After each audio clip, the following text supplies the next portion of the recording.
श्री कृष्ण और अर्जुन के मध्य संवाद का यह तीसरा अध्याय कर्म योग के नाम से प्रसिद्ध है। जब अर्जुन मोहवश युद्ध से पीछे हटना चाहता है और ज्ञान मार्ग की ओर झुकाव दिखाता है, तब भगवान श्री कृष्ण उसे स्पष्ट करते हैं कि केवल ज्ञान या संन्यास ही मुक्ति का मार्ग नहीं है, अपितु निष्काम कर्म करना भी उतना ही आवश्यक और पवित्र है। यह अध्याय समझाता है कि कर्म से भागना अधर्म है। मनुष्य जब तक शरीरधारी है तब तक उसे कर्म से अलग नहीं किया जा सकता। श्री कृष्ण अर्जुन को यह सिखाते हैं कि जैसे सूर्य, वायु, जल और पृथ्वी अपने अपने कर्म करते रहते हैं और फिर भी उनसे किसी प्रकार का मोह नहीं रखते, वैसे ही मनुष्य को भी अपने कर्तव्यों का पालन करना चाहिए बिना फल की चिंता किए। कर्म योग आत्मा की शुद्धि के लिए किया गया वह प्रयास है जिसमें हम अपने स्वार्थ से ऊपर उठकर लोक कल्याण और धर्म के लिए कार्य करते हैं। यह अध्याय हमें सिखाता है कि आलस्य, मोह और पलायन नहीं, बल्कि सत्कर्म, निष्ठा और त्याग ही जीवन की सच्ची दिशा है। यहाँ भगवान यह भी स्पष्ट करते हैं कि जो ज्ञानी जन भी होते हैं वे भी लोक शिक्षा हेतु कर्म करते हैं, क्योंकि यदि वे स्वयं ही कर्म छोड़ दें तो समाज उनका अनुसरण करेगा और कर्महीनता फैल जाएगी। इसलिए जो भी कार्य करें वह प्रेरणा देने वाला होना चाहिए। सार रूप में अध्याय 3 हमें यह बोध कराता है कि जीवन में कर्म से विमुख होना नहीं, बल्कि उसे भक्ति और समर्पण के भाव से करना ही सच्चा योग है। यही कर्मयोग भगवद गीता का अमूल्य सिद्धांत है जो व्यक्ति को आत्मिक उन्नति की ओर ले जाता है। नमस्कार साथियों, गुरु वर्ड्स चैनल में आपका स्वागत है। इस अध्याय में श्री कृष्ण यह समझाते हैं कि सभी जीव अपनी स्वाभाविक प्रकृति के गुणों के कारण कार्य करने के लिए बाध्य होते हैं और कोई भी प्राणी एक क्षण के लिए भी अकर्मा नहीं रह सकता। वे जो गेरुए वस्त्र धारण कर बाह्य रूप से वैराग्य प्रदर्शित करते हैं लेकिन आंतरिक रूप से भोगों के प्रति आसक्ति रखते हैं, वे ढोंगी हैं। जो कर्मयोग का अनुपालन करते हुए बाह्य रूप से निरंतर कर्म करते रहते हैं लेकिन उनमें आसक्त नहीं होते, वे उनसे श्रेष्ठ हैं। इसके बाद श्री कृष्ण इस पर बल देते हैं कि सभी जीवित प्राणियों को भगवान की सृष्टि की व्यवस्था के अभिन्न अंग के रूप में अपने दायित्वों का निर्वहन करना पड़ता है। जब हम भगवान के प्रति सेवा भावना रखते हुए अपने कर्तव्यों का पालन करते हैं तब ऐसे कर्म यज्ञ बन जाते हैं। यज्ञों का अनुष्ठान वास्तव में स्वर्ग के देवताओं को प्रसन्न करने के लिए किया जाता है और वे हमें सांसारिक सुख और समृद्धि प्रदान करते हैं। ऐसे यज्ञों के कारण वर्षा होती है और वर्षा से अन्न उत्पन्न होता है जो जीवन निर्वाह के लिए आवश्यक है। वे जो इस सृष्टि चक्र में अपने उत्तरदायित्व को स्वीकार नहीं करते वे पापी हैं। वे केवल इंद्रिय सुख प्राप्त करने के लिए जीवित रहते हैं और उनका जीवन व्यर्थ हो जाता है। फिर आगे श्री कृष्ण कहते हैं कि भगवत प्राप्त महापुरुष जो आत्मज्ञान में स्थित रहते हैं वे शारीरिक उत्तरदायित्वों का पालन करने के लिए बाध्य नहीं होते, क्योंकि वे आत्मा के स्तर पर अपने उच्च दायित्वों का निर्वहन कर रहे होते हैं। हालांकि वे अपने सामाजिक दायित्वों का त्याग करते हैं तो सामान्य मनुष्यों के मन में असमंजस की भावना उत्पन्न होती है जो उनके पद चिन्हों पर चलना चाहते हैं। इसलिए ज्ञानी पुरुषों को संसार के लाभार्थ उच्च आदर्श प्रस्तुत करने के लिए बिना किसी प्रयोजन और व्यक्तिगत लाभ के भी निरंतर कर्म करना पड़ता है। यह योजना अज्ञानी को अपरिपक्व अवस्था में अपने नियत दायित्वों का त्याग करने से रोकेगी। अतीत में महान राजर्षियों जैसे कि राजा जनक और अन्य राजाओं का भी यही उद्देश्य था, जिन्होंने अपने सांसारिक दायित्वों का निर्वहन किया था। तत्पश्चात अर्जुन पूछता है कि लोग अनिच्छा से पापपूर्ण कर्मों में प्रवृत्त क्यों होते हैं? क्या उन्हें बलपूर्वक पाप कर्मों में लगाया जाता है? परम प्रभु श्री कृष्ण बताते हैं कि संसार का सबसे बड़ा शत्रु केवल काम वासना है। जिस प्रकार से अग्नि धुएं से ढकी रहती है, दर्पण धूल से ढका रहता है, उसी प्रकार से कामना मनुष्य के ज्ञान पर आवरण डाल देती है और उसकी बुद्धि का विनाश कर देती है। फिर श्री कृष्ण अर्जुन से आह्वान करते हैं कि वह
अधिक दिखाई न देने के कारण वह एक गड्ढे की ओर चला गया जो अंगूर की लताओं से ढका हुआ था। उसमें वह सिर के बल गिरा, लेकिन उसके पैर अंगूर की लताओं के बीच फंस गए। परिणाम स्वरूप वह गड्ढे के ऊपर उल्टा झूलने लगा। कुछ समय पश्चात उसकी चेतना लौटी और उसने देखा कि एक सर्प गड्ढे के नीचे बैठा है, जो उसके नीचे गिरने पर उसे डंसने की प्रतीक्षा कर रहा था। कुछ ही क्षणों में वहां एक सफेद और एक काले रंग का चूहा दिखा। दोनों चूहे उन टहनियों को काटने लगे जिन पर अंगूर की बेलें लटकी हुई थीं।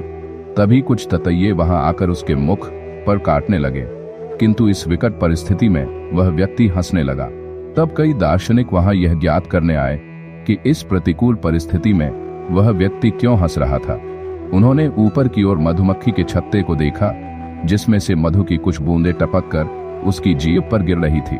वह मधु को चाटते हुए सोच रहा था कि यह कितना विलक्षण सुख है, और वह जंगली जानवरों, डायन, सर्प, चूहे और ततैयों को भूल गया। यह व्यक्ति हमें पागल प्रतीत हो सकता है। हालांकि यह कथा कामनाओं के अधीन रहने वाले सभी मनुष्यों की दशा का वर्णन करती है। जिस जंगल में वह व्यक्ति भ्रमण कर रहा था, वह इसी लौकिक संसार का चित्रण करता है जिसमें हम वास करते हैं, तथा प्रत्येक क्षण जोखिम से भरा है। उस व्यक्ति का पीछा करने वाले जंगली पशु हमारे जीवन में आने वाले रोगों के द्योतक हैं, जो लगातार हमें कष्ट प्रदान करते हैं। डायन वृद्धावस्था का प्रतीक है, जो समय व्यतीत होने पर हमारा आलिंगन करने के लिए खड़ी है। गड्ढे के नीचे बैठा सर्प प्रतीक्षारत मृत्यु का प्रतीक है। सफेद और काले चूहे जो लताओं को काट रहे थे, वे दिन और रात के सूचक है, जो हमारे जीवन को धीरे धीरे मृत्यु के समीप ले जा रहे हैं। उस व्यक्ति के मुख पर बैठे ततैये हमारी असीम कामनाओं के समान है, जो हमारी पीड़ा और दुख का कारण है।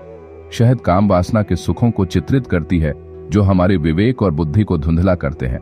विषय भोग में हम इतना लिप्त हो जाते हैं कि हमें अपनी दुर्दशा का आभास नहीं हो पाता। श्री कृष्ण ने यहाँ व्यक्त किया है कि इस प्रकार की कामनाएं हमारी विवेक शक्ति पर आवरण डालती हैं। हे कुंती पुत्र, इस प्रकार ज्ञानी पुरुष का ज्ञान भी अतृप्त कामना रूपी शत्रु से आच्छादित रहता है, जो कभी संतुष्ट नहीं होता और अग्नि के समान जलता रहता है। यहाँ श्री कृष्ण ने काम या वासना की कृति को सुस्पष्ट किया है। काम का अर्थ इच्छा, दुष्प्रेरण का अर्थ अतृप्त और अनलेन का अर्थ अग्नि के समान है। कामनाएं बुद्धिमान पुरुष के विवेक पर विजय पा लेती हैं और अपनी तुष्टि के लिए उन्हें लुभाती हैं। कामना रूपी अग्नि को शांत करने का जितना भी अधिक प्रयास किया जाए, यह उतनी ही और अधिक भीषणता से भड़कती है। कामनाएं अशम्य अग्नि के समान भड़कती है, जो कभी भी किसी को सुख प्रदान नहीं करती।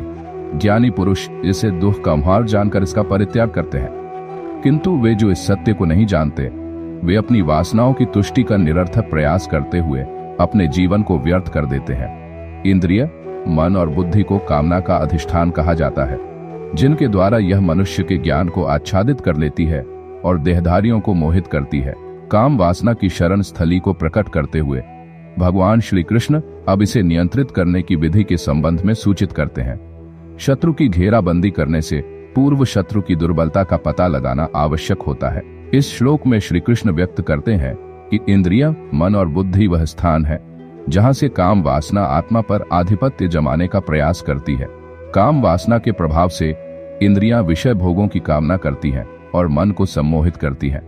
मन बुद्धि को भ्रमित करता है तथा बुद्धि अपनी विवेकी शक्तियां खो देती है।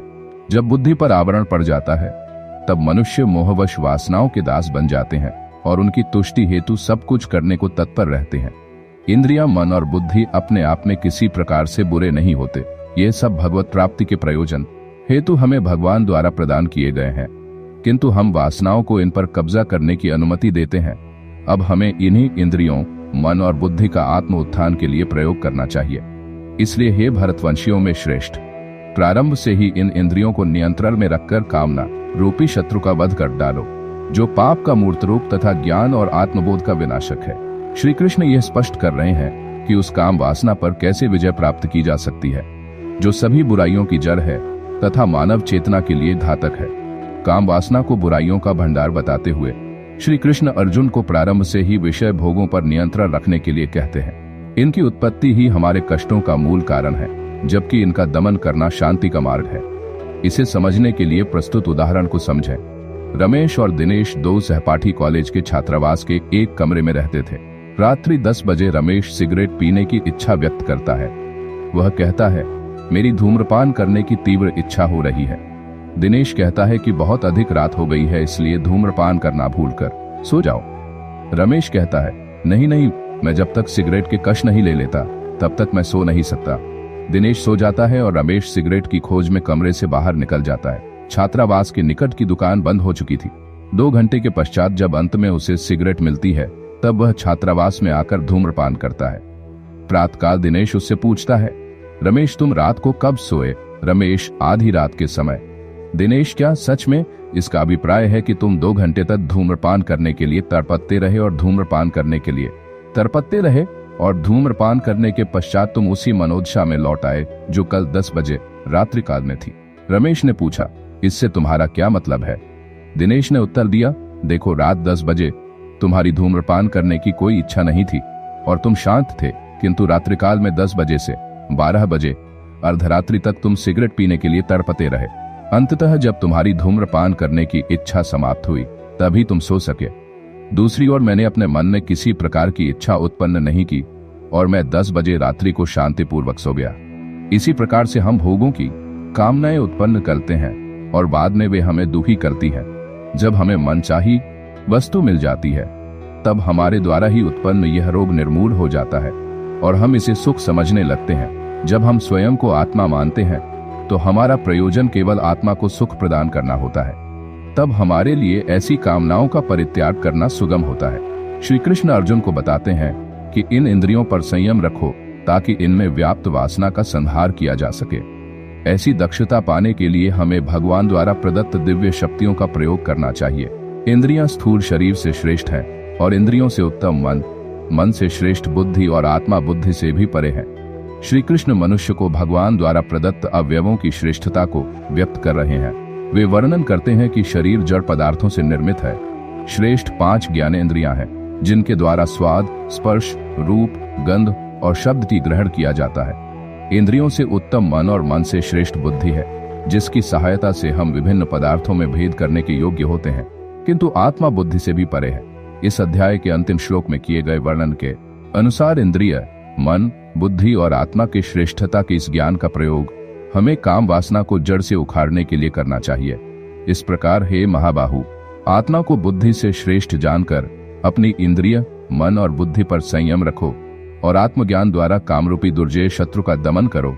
श्री कृष्ण इस पर बल देकर कहते हैं कि हमें आत्मज्ञान द्वारा कामरूपी शत्रु का संहार करना चाहिए, क्योंकि आत्मा भगवान का अंश है और यह दिव्य शक्ति है। इसलिए दिव्य पदार्थों से ही अलौकिक आनंद प्राप्त हो सकता है, जबकि संसार के सभी पदार्थ भौतिक हैं। ये भौतिक पदार्थ आत्मा की स्वाभाविक उत्कंठा को कभी पूरा नहीं कर सकते, इसलिए इनको प्राप्त करने की कामना करना व्यर्थ ही है। इसलिए परिश्रम करते हुए हमें बुद्धि को तदनुसार कार्य करने का प्रशिक्षण देना चाहिए और फिर मन और इंद्रियों को नियंत्रित रखने के लिए इसका प्रयोग करना चाहिए। यह उपनिषद अवगत कराती है कि एक रथ है जिसे 5 घोड़े हाँक रहे हैं। उन घोड़ों के मुख में लगाम पड़ी है। यह लगाम रथ के सारथी के हाथ में है और रथ के पीछे आसन पर यात्री बैठा हुआ है। यात्री को चाहिए कि वह सारथी को उचित निर्देश दे जो लगाम को नियंत्रित कर घोड़ों को उचित दिशा की ओर जाने में मार्गदर्शन दे सके।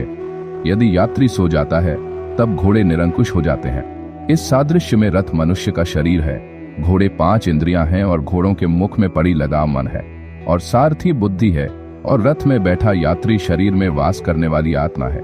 इंद्रियां, घोड़े अपनी पसंद के पदार्थों की कामना करती हैं। मन, लगाम इंद्रियों को मनमानी करने से नहीं रोक पाती।